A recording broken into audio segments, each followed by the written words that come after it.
여러분들 지식과 지혜 다른 거 아시지요? 어떤 사람을 보고 참 똑똑하다. 근데 어떤 사람 보고는 참 지혜롭다, 슬기롭다. 어떻게 다를까요?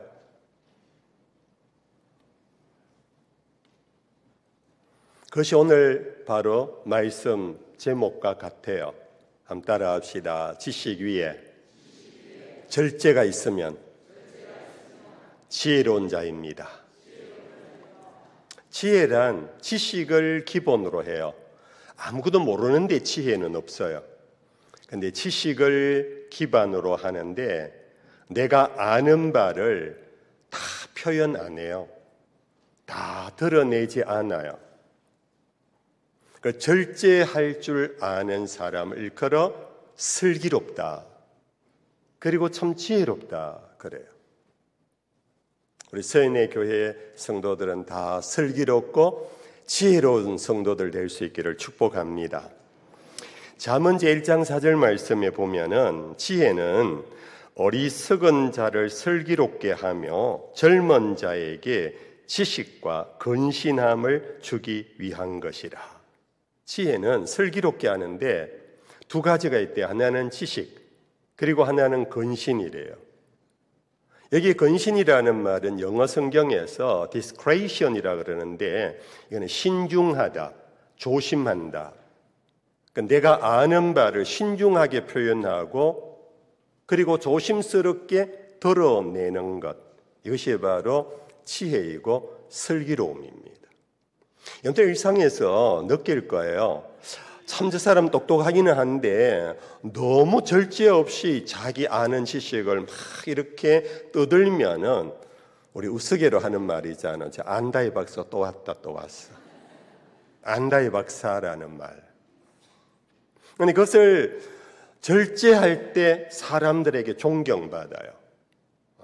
저분은 알지 싶은데 굉장히 겸손하시다. 그럴 때 인정받고 존경받는 거예요. 잠언 제8장 12절 한 말씀을 더 소개해 볼게요. 나 지혜는 명철로 주소를 삼으며 지식과 근신을 찾아 얻는다. 나 지혜는 지식과 근신을 찾아 얻는다. 교회가 지혜로울 때 세상에 빛이 돼요. 등불이 돼요. 교회가 지혜롭지 못할 때 교회는 아주 혼돈과 공허에 빠져요. 그것은 교회뿐만 아니고 가정도 그렇고 나라도 그래요. 아니 우리 개인 자신도 그래요. 내 아는 바를 셀프 컨트롤, 이게 절제라는 거거든요. 자제한다. 자제할 줄 알 때에 그는 건강하게 더욱 삶이 풍요해져 가고 다른 사람과의 관계가 화목하고 화친해져 가요. 교회는 더욱 은혜스럽고 평화로운 공동체가 되고 나라는 더욱 건강하고 부유해져 가는 나라가 될 수 있는 것입니다. 그래서 잠언 하나 더 볼게요. 잠언 25장 28절에 보면은 자기의 마음을 제어하지 아니하는 자는 성읍이 무너지고 성벽이 없는 것과 같으니라. 이 마음을 제어한다는 것이 바로 자기 아는 담긴 지식을 컨트롤한다는 거예요. 그럴 때 나라는 더 부강하고 더욱 풍요해져 가지만은 자기의 마음을 제어하지 못하면은 성읍이 무너진대요. 성읍은 뭡니까? 옛날로 치면 성벽, 방위벽, 그것이 무너져요. 나라는 파토가 돼요. 가정도 파토가 돼요. 교회도 마찬가지예요. 그래서 오늘 본문의 사도 바울도 같은 말을 한 겁니다. 오늘 본문 같이 한번 읽어볼까요? 같이 한번 읽어봅시다. 시작. 이기기를 다투는 자마다 모든 일에 절제하나니 그들은 썩을 승리자의 관을 얻고자 하되 우리는 썩지 아니할 것을 얻고자 하노라. 썩을 승리자의 관은 막 이기기를 다투는 사람이 쟁취해요. 그게 세상 맞아요. 세상에서 정치하는 사람은 막 다투어요. 싸워요. 그 자기 아는 지식을 총동원해서, 자기 아는 정보를 총동원해서 그렇게 해서 이겨요. 그런데 그 다 썩어질 세상의 것, 이 지금은 가진 것 같으나 오래 가지 않으면은 다 사라지는 안개 같은 것이 세상 건데, 그래 영원한 것은 썩지 아니하는 것은 어떻게 해요? 그것을 얻으려면은 절제한다. 이기기를 다투는 자마다 절제한다. 옛날 중국 얘기를 한마디 언급합니다. 중국 한나라 때에 어느 임금이요, 닭싸움을 구경하는 걸 굉장히 즐겼대요. 투계라 그러지요. 투계. 그래서 자기 신하 가운데 이 분야에 조금 나름 잘 아는 신하를 불렀는데, 기성자라는 신하가 있었어요. 여보게, 자네가 투계를 잘 훈련시킨다는데 우리나라에서 최고의 투계를 한 마리 좀 키워서 좀 가지고 오느라고. 그래서 어명을 받았어요. 그래서 자기 집에 있는 나름대로 똘똘해 보이는 닭을 한 마리, 이제 싸움 닭을 만들려고 훈련을 시켰어요. 좀 되겠다 싶어서 왕에게 보여주기 전에 투계장에 넣은 거예요. 근데 이 녀석이 들어가자마자 상대방 위에 파닥 하면서 뛰어 올라가고 막 벼슬이라 그럽니다. 이걸 막 쪼개고 쪼개고가 아니고 쪼우고 그러면서 막 상대방의 깃털을 막 뽑아내고, 그 모습을 보았던 기성자는 얼른 들어가서 자기 투계를 잡아서 나왔대요. 그리고는 다시 훈련을 시켰대요. 한참 훈련시키고는 이제 됐겠다 싶어서 다시 투계장에 넣었는데, 지난번만큼은 아니라도 역시 마찬가지로 들어가자마자 공격적으로 바뀌었대요. 그래서 이것을 여러 번 반복하면서 나중에 이쯤이면 되겠다 해서 왕에게 이제 가져다 선물을 한 거예요. 왕이 그러면은 내 보는 앞에서 한번 닭싸움을 시켜봐라. 근데 이 기성자가 최고의 투계라고 하고 가져온 선물이 들어가서 움직이질 않고 한가운데서 우두커니 서 있었던 거예요. 그러니까 상대 닭이 막 거꾸로 막 올라와서 쪼우고 핥히고 막 그러는데, 이 기성자가 훈련시킨 이 닭은 그럼에도 움직이지 않고 부동자세를 취하고 있는 거예요. 이 상대 닭이 그러다가 지쳐서 그냥 나가 떨어졌대요. 이를 보고는 왕이 하는 말이, 너 닭을 넣은 것이 아니라 목깨를 넣었구나. 목깨, 나무 목자, 나무를 닭처럼 조각해서 넣었구나. 여기에서 유래해서 어느 한 중국의 유명한 학자가 시를 하나 읊었어요. 그 목깨라는 시인데 제가 소개해 드릴게요. 한번 들어보세요. 한때 나는 치열하게 싸웠지. 코피 터지게 얻어 맞기도 하고 머리통이 깨지도록 들이받기도 했어. 감정이 북받쳐 울기도 수없이. 그러던 어느 날 닭 한 마리 내 가슴에 살게 되었지. 날카로운 눈빛 사르르 감추는 법을 배우고 넘치는 투지도 접는 훈련을 했어. 이리저리 날뛰지 못하게 하는 침잠의 연습은 오랜 시간이 걸렸지. 드디어 탄생한 목깨 한 마리. 다른 닭이 다가와도 눈길 한번 건네지 않고 높은 소리로 울어도 반응하지 않는 화려한 꼬리 길게 늘어뜨린 성자. 싸우지 않고도 상대를 지압하는 도인이 된 듯하고 옹골찬 나무는 반응하지 않아 슬픔이나 기쁨마저도 숨기는 깊은 성찰의 나이테를 물고 있는 나무는 너와 나를 이기는 비법을 알고 있지. 좀 길었습니다. 뭔가 하나는 담겨졌습니까? 이와 같이 오늘 세상은 투계나 투견이나 혹은 투기나 모든 부분에서 싸움 천지입니다. 싸움 천지에서 이기는 길은 오직 먼저 기선제압을 하는 겁니다. 먼저 달려가는 겁니다. 그래서 공격하는 겁니다. 공격으로 상대를 완전히 제압하고 죽여버리려고 하는 것이 오늘 무한 생존 경쟁의 장과 같은 오늘 우리가 살아가고 있는 이 세상입니다. 그런데 이 한나라 때의 이 목계가 우리에게 던지는 너무나 중요한 교훈이, 옹골친 나무는 반응하지 않아 슬픔이나 기쁨마저도 숨기는 깊은 성찰의 나이테를 물고 있는 나무, 너와 나를 이기는 비법을 알고 있지. 근래에 나온 신간입니다.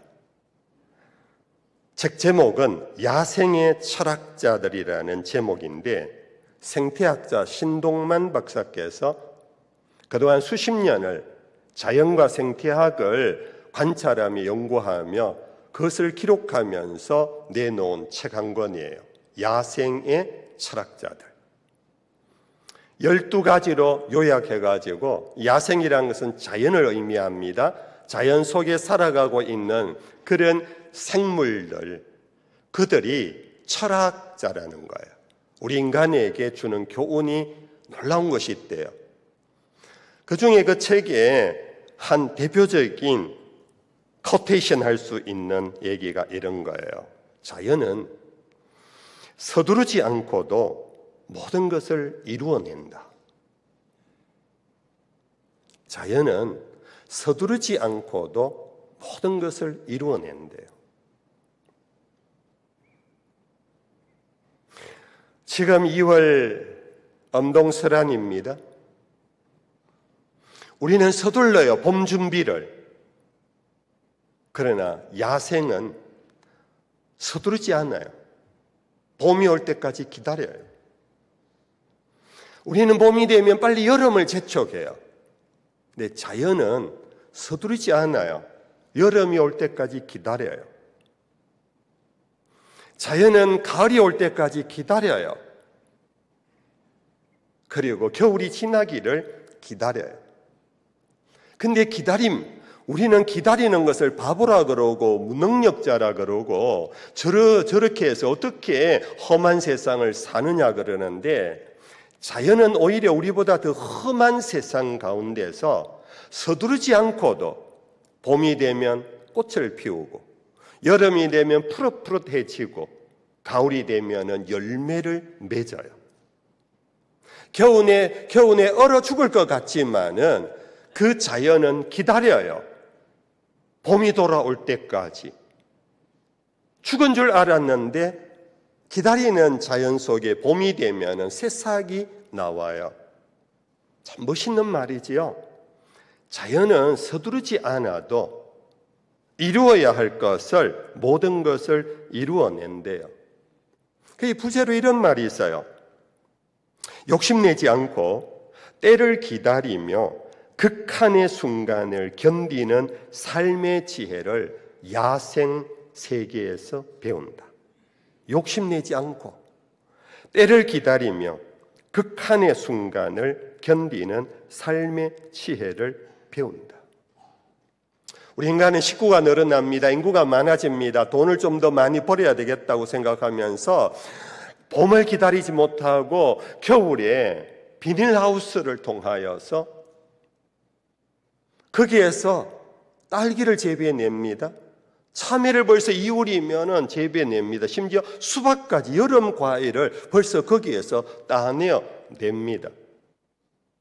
그럼 자연은 기다린다고 해서 나오지 않는 것이 아니고, 기다리면 때가 되면은 결국은 다 열매를 맺는 것이 바로 야생의 세계, 자연의 세계이다.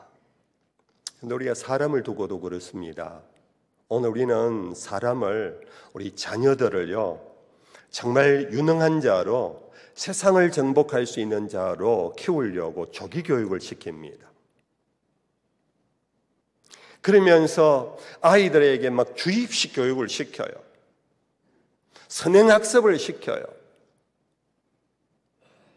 그러면 분명히 시험 성적의 점수는 올라가는 것이 현실임을 알아요.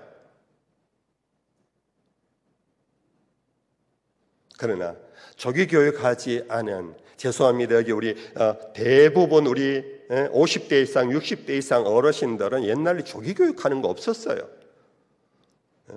초등학교 들어가서 한글 익혔잖아요. 중학교 가서 I'm a boy 시작했잖아요. 요즘 아이들 초등학교 2학년들이요, 막 방정식을 막 배우고, 초등학교 들어가기 전에 영어를 막 배우고. 그러나 우리 어른들은 알아요. 그런 거 그렇게 일찍 안 배워도 때가 되니까 다 익혔고, 때가 되니까 대학을 갔고, 때가 되니까 여러분들이 사회적 그 자리에서 나름의 영향력 있는 귀한 인생을 살아가고 있잖아요. 그렇죠? 제가 어릴 적에 한 60년, 50년 전에는요, 천재 얘기가 많이 나왔어요. 몇 살, 7살 아이가 구구단을 다 외우고, 그러면서 그때 그런 아이들이 있으면 신문에 막 났어요. 사진도 막 얼굴도 나오고. 그래, 들어 있었어요. 천재 아이라고. 우리들 입장에서는 굉장히 도전적이고 부러웠어요. 쟤는 어떻게 저렇게 머리가 똑똑할까? 근데 여러분들, 수십 년이 지난 다음 간혹 옛적에 그 유명했던 천재들의 오늘 어디서 어떻게 사는가, 이런 TV에 그런 어떤 프로가 간혹 한 번씩 나오는데요. 여러분들 보셨나요? 저는 그 몇 번 봤어요. 몇 사람. 저보다 훨씬 앞장섰던 사람이요, 천재 소리 들었던 사람이 지금 평범하게 살아가고, 오히려 그것 때문에 스트레스를 받아서 오히려 어떤 의미에서 지대로 커지를 못했더라고요. 여러분들, 제가 이 얘기를 왜 합니까? 사람은요, 사람 되면 철이 들어야 사람이 돼요. 우리 어른들 옛적에 철 들어야 인간이지 그러잖아요. 이 철 들었다라는 말이 바로 그거거든요. 봄이 되면 봄꽃을 피우는 게 철든 거예요. 여름이 되면 푸르대지는 것이 철든 거예요. 인간은 조기 교육이나 주입식 교육 시킨다고 천사가 되는 것도 아니고 성자가 되는 것도 아니고 별이 되는 게 아니에요. 우리는 절제라는 이 한 단어가 여러분들 그냥 참는다, 그냥 기다린다, 그 정도가 아니에요. 우리의 삶에 주는 교훈이 너무 중요해요. 여러분들, 우리는 한 번씩 자연으로 나가잖아요. 옛날에는 이 서현 교회 이 뒤쪽이 전부 다 농촌이었어요. 그랬죠? 이 뒤에 공동묘지가 있었고요. 저 신천 넘으면은 그냥 완전히 농촌이었어요. 대구는 시골 한가운데 조그마한 읍과 같은 그런 곳이었잖아요. 그때는 일부러 자연으로 갈 필요가 없었어요. 그런데 요즘은 대도시를 이루고 어마어마한 아파트 단지 안에 살다가 보니까 한 번씩 여러분들 세컨드 하우스를 저 멀리 지어놓고 혹은 여행도 가잖아요. 이유가 뭐냐 하면 이 무한 생존 경쟁에 찌들은 우리가 자연이 그리워서 그런 거예요. 자연은 제때에 제철에 서두르지도 않고 급하지도 않게 다 돼야 할 것 되고 이루어야 할 것 이루는 자연을 보면서 숨 좀 쉬려고 가는 거예요. 자연이 왜 아름다운가? 자연은 자연스러워서 아름다운 거예요. 이것이 우리에게 그리웠다는 것은 우리 인간의 본성상 바로 그렇게 살고 싶다라는 거죠. 사회가 그렇게 못 살게 하니까 할 수 없어서 막 뛰어가다가 한 번씩 쉼표를 찍고 나도 자연처럼 살고 싶어서 내 본성이 그리워해서 한 번씩 시외 드라이브도 가고 그렇게 여행을 가는 것 아니겠습니까? 여러분들, 저는 어릴 때 그림을 참 못 그렸어요. 그래서 지금도 이 글씨를 제대로 예쁘게 못 써요. 왜 그런지 모르겠어요.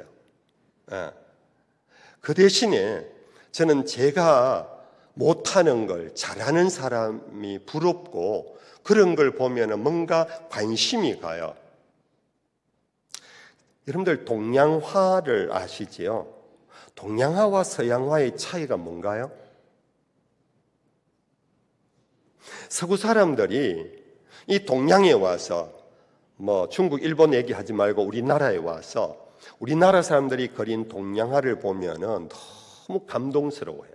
놀라워해요. wonderful, beautiful, 온갖 좋은 미사, 어구의 형용사를 다 동원해요. 왜 그런지 아세요? 화폭이 있는데, 캠퍼스 안에 화폭이 있는데, 동양화는요, 다 그리지 않아요. 그런데 다 그리지 않았는데도 불구하고 다 그려진 그림이 동양화예요. 이 말 의미 이해하지요? 다 그리지 않는 여백도 우리들에게는 그림이에요. 서양 쪽은 빈 곳을 다 채워야 돼요. 그 빈 곳에 태양도 태양처럼 그리고 새도 새처럼 그리고 한데 우리는 그것을 다 안 그려도 자연의 그 아름다운 모습이 살아있도록 느껴지는 것, 이것이 바로 동양화의 놀라운 거예요. 이걸 일컬어서 여백의 미학이라 그래요. 제가 제가 11월 달에부터 와서 주일 예배를 섬기고 있는데 그때 두째 주인가 셋째 주인가 모르겠는데 주제 넘게 제가 잘못을 저지른 게 하나 있어요. 그게 뭐냐면 저 뒤에 저 현판이에요. 오직 예수, 오직 말씀, 오직 성령. 그 빈 곳을 보고 제가 주제 넘게 장로님들 보고 저기에 오직 은혜를 넣던 뭐를 넣으면 좋겠다고 했는데 제가 주가 자꾸 이제 넘어가면서 계속 오다 보니까 뒤에 앉아서 저걸 빈 공간을 보면서요, 제 혼자 오직 예수, 오직 말씀, 오직 성령, 오직 은혜, 오직 사랑, 오직 천국, 제가 막 만들어 넣더라고요. 저게 여백의 힘인 거예요. 여백의 힘. 다 채우면 아예 거기에 제가 넣을 생각을 하지를 않아요. 여러분들, 우리 인간이 그래요. 사람의 아름다움은 다 차 있기 때문에 아름다운 게 아니에요. 감추어져 보이지 않는 부분 때문에 아름다운 거예요. 그걸 일컬어서 여러분들 인위적으로 하는 사람도 있는데 그걸 일컬어 신비주의라 그러잖아요. 신비주의. 그게 바로 여백이고 절제하는 거고 비우는 것. 그것이 지금 당장은 모자람인 것 같고 지금은 뭔가 실패 내지 실수한 것 같은데 그것이요, 긴 안목을 가지고 보면은 그것이 멋스러운 거예요. 어떤 사람은 1에서 100까지 다 알아요. 근데 가다가 띄엄띄엄 놓쳐요. 놓친다고 해서 그때는 아이고 무식한 놈 하면서 욕을 얻어 먹을지 모르지만은 나중에요, 친구하자고 찾아오는 사람은 누군지 아세요? 1부터 100까지를 다 읽는 사람이 아니에요. 그 빈 사람을 친구하자고 찾아와요. 허점이 있어야 친구가 돼요. 뭔가 모르게 모자람이 있는 사람에게 정이 가요. 그런데 그것이 삶의 지혜라는 것, 자연이 우리에게 주는 놀라운 가르침이에요.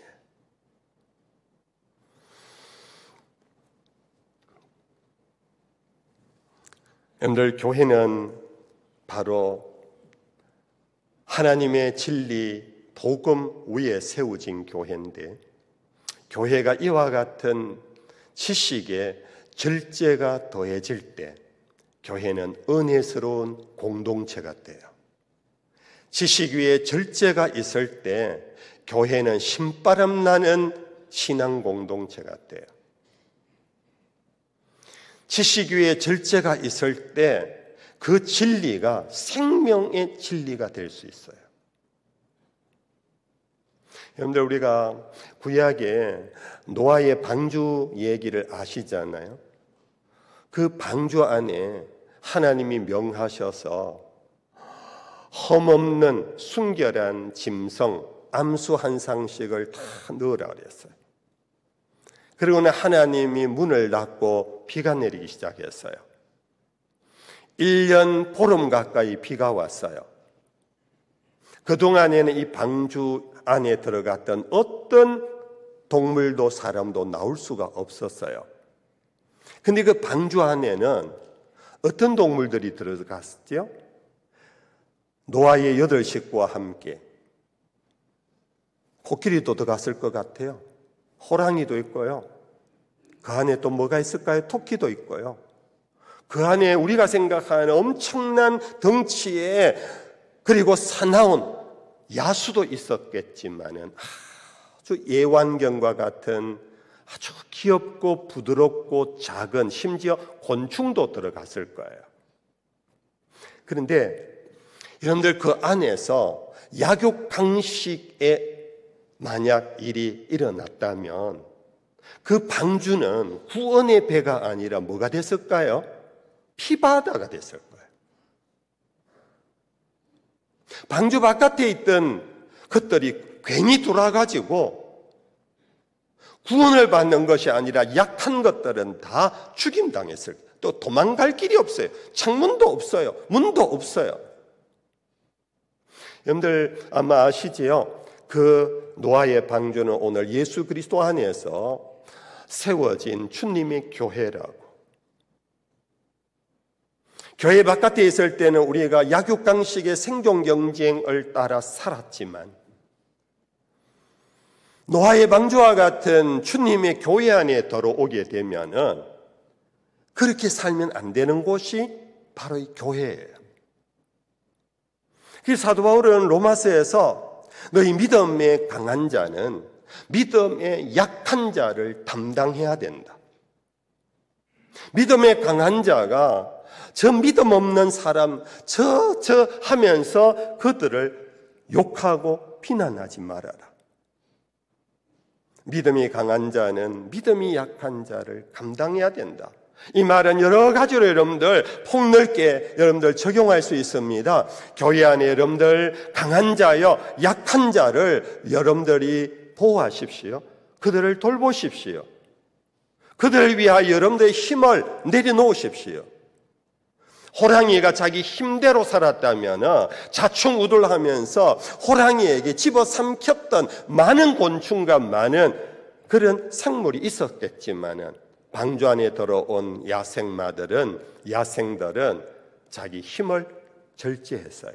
내려놓았어요. 그것이 방주가 구원의 배가 된 것 이후에요.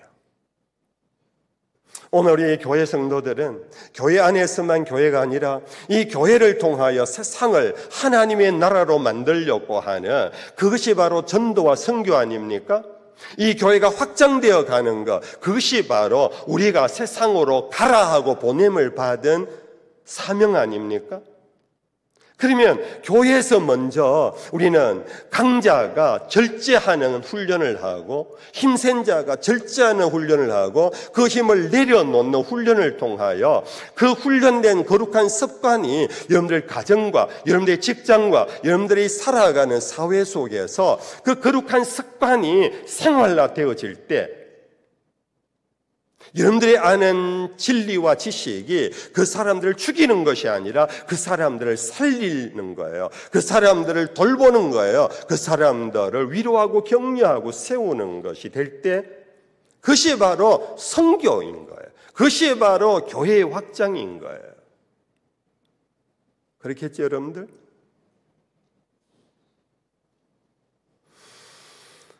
사도 바울은 빌립보 교회에 보낸 편지에서 빌립보서 2장 5절 이하에 이렇게 가르쳤어요.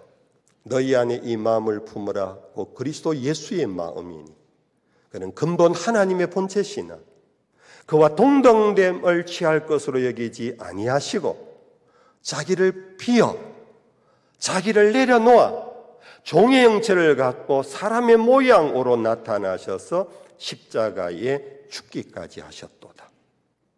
이러므로 하나님께서 그를 지극히 높여 하늘 위의 이름과 땅 위의 이름과 땅 아래에 있는 모든 이름이 그리스도 예수의 이름 앞에 무릎을 꿇게 하셨도다. 할렐루야. 사랑하는 성도 여러분들, 우리 안에 품어야 할 마음, 예수의 마음, 그 오늘 설교의 본문으로 치면은 절제의 마음, 자기 내려놓음의 마음, 힘 있다고 힘을 다 쓰지 않고, 만약 여러분들 예수님이요 힘대로 행동하셨다면 우리는 여기 이 자리에 못 있어요. 사탄이 예수님을 유혹한 게 그거잖아요. 광야에서 40주야를 추리어 있을 때 사탄이 와서 네가 정령 하나님의 아들이거든 이 돌로 떡을 만들어 먹어라. 이 바보 같은 놈아. 성경 없는 겁니다. 제가 삽입하는 겁니다. 네가 하나님의 아들이 왜 이 땅에 와서 이 배고픈데도 눈이 벌거해갖고 쑥 들어가가지고 네가 하나님 모양이 전혀 없다. 빨리 먹고 힘내가지고 저 로마를 뒤엎어라. 제가 여러분들 좀 이 말씀을 여러분들에게 뚜렷하게 하기 위하여 제가 좀 보탠 겁니다. 예수님이 만약 그래 맞아. 근데 하나님의 아들이지. 그러고는 돌로 떡을 만들어 먹을 정도가 아니라 하나님의 권능을 만약 행하셨다면은 주님은 십자가를 질 리도 없고 또 그때는 좋아 참았다 합시다. 예수님이 갈보리 언덕에 십자가에 매달려 있었어요. 로마 병정이 옆구리를 창으로 찌르고 해서 물과 피가 다 쏟아져 내려와서 기진맥진하고 목이 마르다고 있을 때 밑에 백부장이 야, 네가 하나님의 아들이거든. 거기서 내려오라 그랬어요. 예수님이 만약에 하나님의 아들의 권세를 그대로 부리고 내려왔다면 우리의 죄는 그대로 있는 거예요. 대속은 없는 거예요. 이 세상은 결국은 지옥이 되는 거예요. 예수께서 자기를 절제하셨어요. 하나님의 아들이심에도 불구하고 절제하셨어요. 힘을 발휘하지 않았어요. 내려놓았어요. 권세를 부리지 않았어요. 어린 양이 되셔서 결국은 세상 모든 죄짐을 짊어지셨어요. 그것이 하나님의 아들의 진성인 거예요. 그것이 오늘 우리를 살리셨고 그로 인하여 온 지구에 이쪽에서 저쪽까지 십자가의 예배당이 세워졌고 지금도 수없는 그리스도를 구주로 영접한 예배자들이 지금도 그 이름 앞에 무릎을 꿇고 우리가 예배하고 있는 것 아닙니까? 할렐루야. 그래서 사도 바울은 그의 제자 디모데에게 보낸 편지에서 교회를 섬길 때 교회의 동력자를 세워라, 일꾼을 세워라 그러시면서 강조한 것이 있어요. 여러분들 아실 거예요. 제가 한번 소개합니다. 디모데전서 3장 2절입니다. 디모데전서 3장 2절 다 같이 읽어봅시다. 시작. 그러므로 감독은 책망할 것이 없으며 한 아내의 남편이 되며 절제하며 신중하며 단정하며 나그네를 대접하며 가르치기를 잘하며 여기에 감독은 절제하며 신중하고 단정한다. 이건 거의 동의어예요. 이걸 반복하는 것은 강조어법이에요. 교회의 지도자는 절제함이 없으면 지도자로 세우지 마라. 여자에 대해서도 마찬가지입니다. 여자 섬기는 이 여자 리더십에 대하여도 동일한 말씀을 하셨습니다. 디모데전서 3장 11절입니다. 다 같이 읽어봅시다. 여자들도 이와 같이 정숙하고 모함하지 아니하며 절제하며 모든 일에 충성된 자라야 할지니라. 절제할 줄 아는 것, 힘을 피울 줄 아는 것, 알아도 다 표현 안 하는 것, 아는 것으로 다른 사람을 제압하지 않는 것, 이것이 교회 리더십의 공통된, 이를 위하여 하나님은 성령을 보내주셨어요. 이 인간의 힘으로 안 되니까 성령을 보내주셔서 성령이 너희에게 임하시면 권능을 받는데 그 권능의 열매가 9가지예요. 아시지요? 성령의 열매 9가지. 사랑으로 시작해서 마지막 9번째 무엇으로 결론이 난지 아세요? 그것이 절제라는 걸로 결론이 나요. 사랑으로 시작해서 절제로 끝나요. 오늘 우리에게 성령을 부어주신 까닭은 이 세상을 살 때에 힘으로 다 살지 말고, 아는 것으로 다 살지 말고, 너희가 그것을 절제함으로 다른 사람을 세우고 다른 사람을 살리고 다른 사람에게 생명을 주는 복음, 진리를 너희들이 세상 가운데 전하라고. 베드로는 이 말씀을 붙잡고 베드로후서 제1장의 신의 성품에 참여하라 하고는 믿음 위에 무엇을? 덕의 지식을, 지식의 절제라는 이 신의 성품을 우리에게 가르쳐 주고 있는 것입니다. 죄송합니다. 우리 장로님들이 더 절제하셔야 돼요. 더 힘을 빼셔야 돼요. 우리 권사님들 더 절제하셔야 돼요. 우리 안수 집사님들 절제하셔야 돼요. 그럴 때 교회는 정말 둥글둥글하게 모남이 없이 굴러가면서 눈덩이처럼 교회가 회복될 뿐 아니라 부흥으로, 그래서 세상 사람들이 볼 때 야, 멋있다, 교회가 따뜻하다, 교회가 신난다, 그러면서 절로 가는 게 아니고 교회로 온다.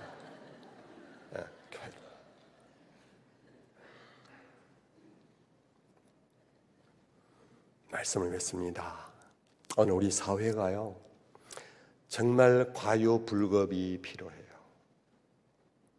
제가 언급하지 않더라도 여러분들, 오늘 우리 사회, 우리나라 지금 너무 과유한 사회가 됐어요. 너무 지나쳐요. 절제가 없어요. 이쪽도 그렇고 저쪽도 그래요. 위도 그렇고 아래도 그래요. 여러분들, 제가 그냥 어중간한 삶을 여러분들에게 가르치려고 하는 게 아니에요. 이것도 아니고 저것도 아닌 그런 것을 양비론을 얘기하려고 하는 게 아니에요.